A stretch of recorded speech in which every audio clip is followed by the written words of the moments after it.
एक एक शब्द यायला लागलाय, लय बोलायचंय त्याला. तो आम्हाला स्ट्रीट डॉग म्हणला. धनगर समाजाच्या मेंढपाळाच्या एका पोराला कुत्र्याची उपमा देणारा हा आमदार. अरे तुला मत किती दिली आम्ही?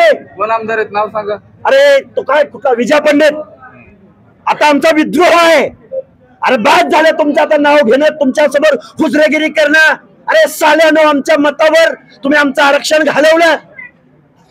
आता आम्ही शिव्या नव, आमच्या जर शिव्या चालू झाल्या तर तुमच्या त्या 28.5 किलो त्या बांडगुळाला सांगा. आमच्या जर शिव्या चालू झाल्या ना, अंगावर कपडे राहणार नाहीत तुमच्या.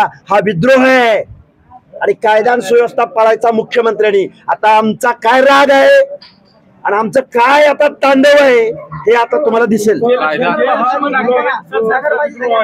सरकारच्या विरोधात आहे की जरांगे पाटलाच्या विरोधात?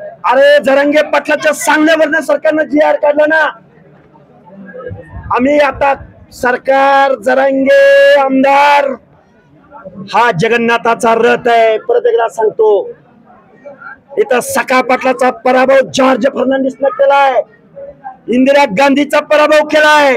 एकदा जर बहुजन एकवटला माझ्या फुले शाहू आंबेडकरांच्या महाराष्ट्रातला, तर तुमचं पळता भोई थोडी नाही केले तर नाव नाव नाव लावणार नाही नाव.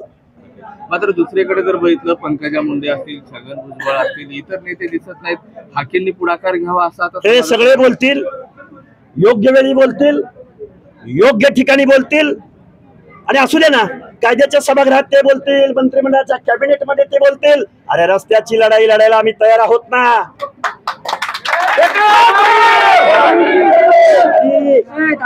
त्यांनाही बोलावं लागेल, त्यांनाही बोलावं लागेल.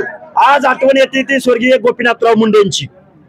पक्ष पार्टी याच्या पलीकडे जाऊन गावगाड्यातल्या दीनदलितांचा, ओबीसींचा, भटक्यांचा आवाज बनणारे गोपीनाथराव मुंडे होते आणि अधिकारवाणीने सगळ्यांना सांगणारे गोपीनाथराव मुंडे होते.